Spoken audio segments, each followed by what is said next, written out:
Hello everyone, आप सभी का एक बार फिर से स्वागत है हमारे चैनल यानी कि अभिषेक की नॉलेज में।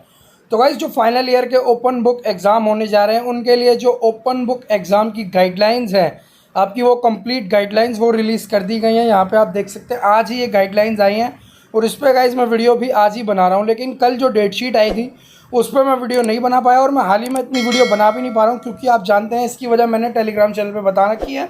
तो प्लीज़ आप उस मैसेज को जाके ज़रूर सुनिएगा और अपने अभिषेक भाई को सपोर्ट करें। चैनल को सब्सक्राइब करके बेल आइकन को जरूर दबाएं। जल्द से जल्द वीडियो को लाइक करें, शेयर करें और कमेंट करके अपने सवाल पूछ सकते हैं। पर्सनली इंस्टाग्राम पे भी कांटेक्ट कर सकते हैं। इंस्टा आईडी का लिंक वीडियो के नीचे डिस्क्रिप्शन बॉक्स में है। तो चलिए शुरुआत करता हूँ इस वीडियो को। एक के बाद एक आपको कंप्लीट पॉइंट समझाऊंगा सारे, तो वीडियो को अंत तक जरूर देखिएगा। सबसे पहले देखिए, जो नोटिस आपका आज ही आया यूनिवर्सिटी ऑफ दिल्ली के एग्जामिनेशन वाली ब्रांच पे साइड पे जो है ये आ चुका है। ठीक है, यहाँ पे इन्होंने देखिए शुरू में तो लिखा है ये ओपन बुक एग्जाम की गाइडलाइंस उन बच्चों के लिए हैं जो इस टाइम फाइनल सेमेस्टर में है, फाइनल ईयर में है। ठीक है, यूजी प्रोग्राम्स के, चाहे वो एसओएल के हो, रेगुलर के हो या फिर एनसीवैप के हो, ये सभी के लिए गाइडलाइंस है। ठीक है, पहले पॉइंट में इन्होंने समझाया है कि आपकी जो नोटिस आए थे आपके अलग अलग डेट को, 20 तारीख को, 29 तारीख को, उसी को देखते हुए आज ये अगला नोटिस आपका रिलीज़ करा गया है 20 मई को। ठीक है, 21 मई को, 20 मई को आपका डेट शीट वाला नोटिस आ गया था, आपको पता है ना। ठीक है, और अगले पॉइंट में, दूसरे पॉइंट में उन्होंने बताया था एग्जामिनेशन और फाइनल सेमेस्टर।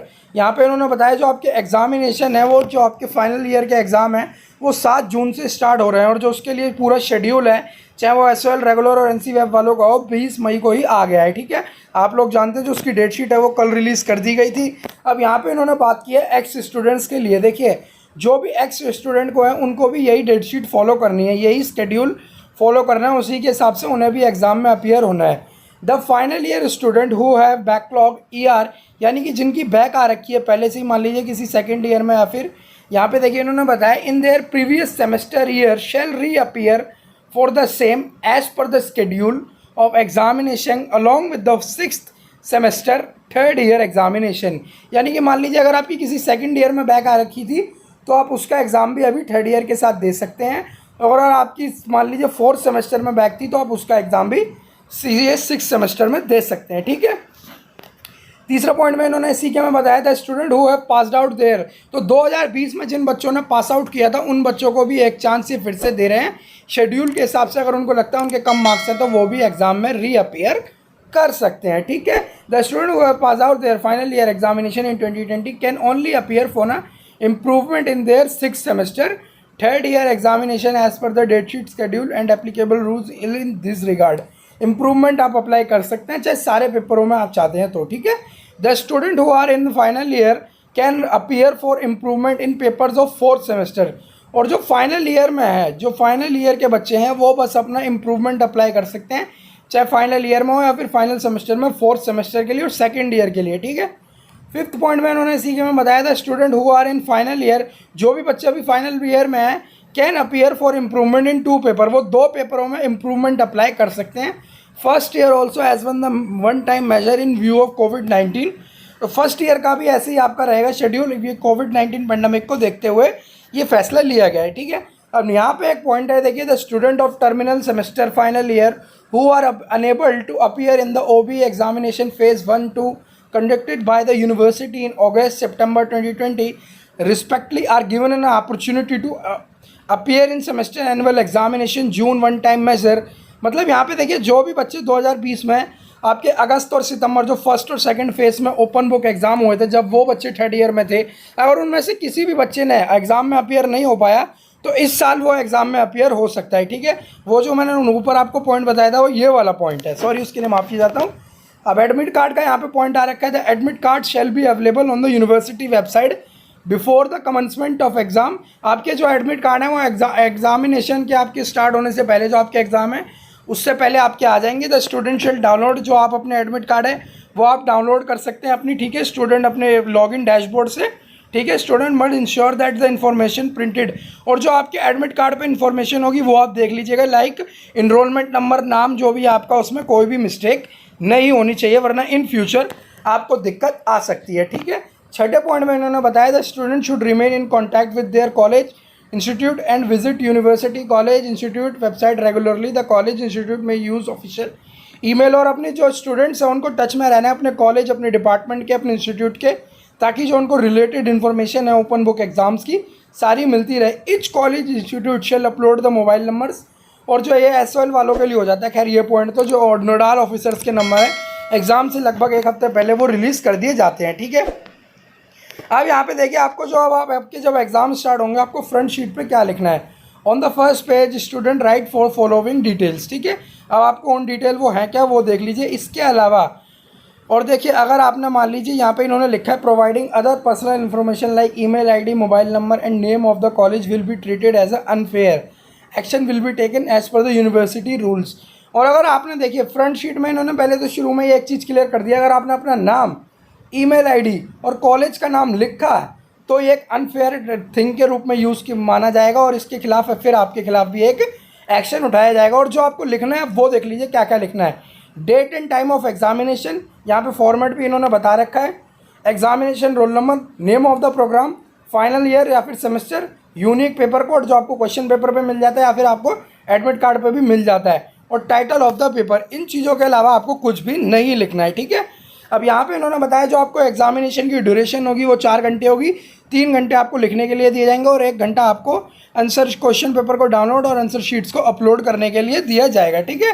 और यहाँ पे इन्होंने बताया देखिए इंपॉर्टेंट करके, in case of poor internet connectivity any for reason technical glitches the student is advise to submit his her script beyond the specify the time period 5 hour with the documentary evidence to the email ID of nodal officer of college department.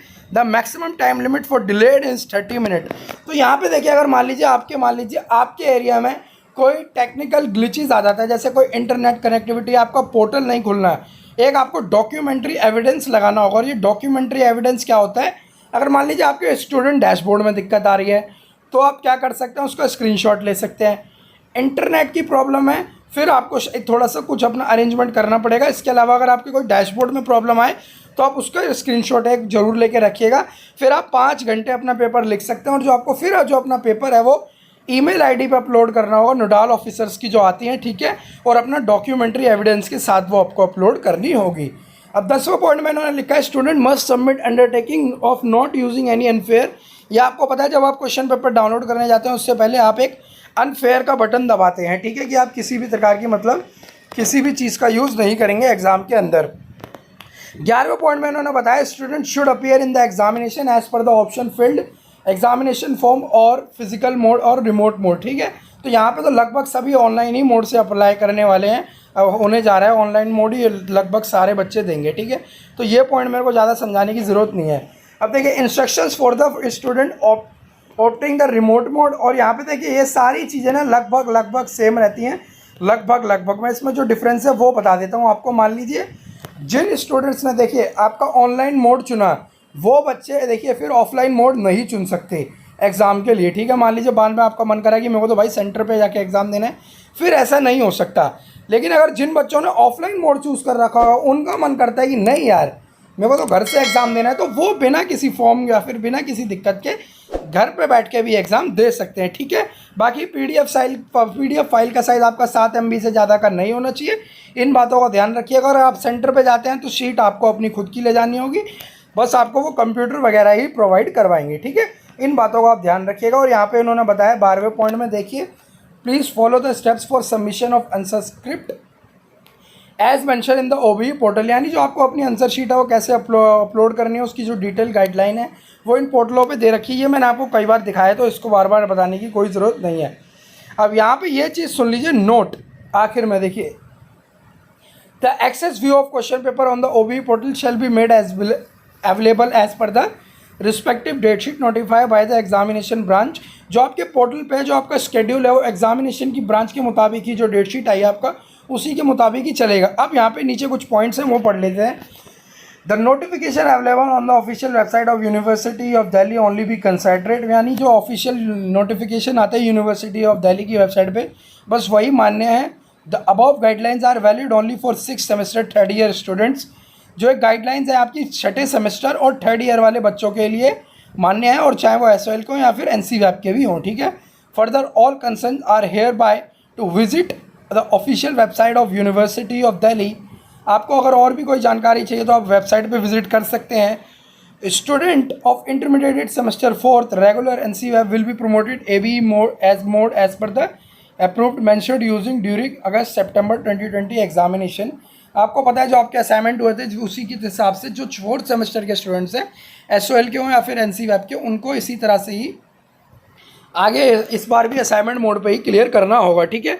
और second semester का भी फैसला नहीं लिया गया, उनका भी बहुत जल्दी लिया जाएगा इस कोविड-19 पेंडेमिक को देखते हुए।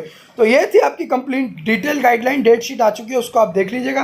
गाइडलाइन पसंद आई हो, समझाने का तरीका पसंद आया तो वीडियो को लाइक शेयर, चैनल पर सब्सक्राइब करके बेल आइकन को जोड़ दबाएं। अपने अभिषेक भाई को सपोर्ट करें। पर्सनली इंस्टाग्राम पर कॉन्टैक्ट कर सकते हैं, कमेंट करके भी अपने सवाल पूछ सकते हैं। तब तक के लिए धन्यवाद। आपका दिन शुभ हो।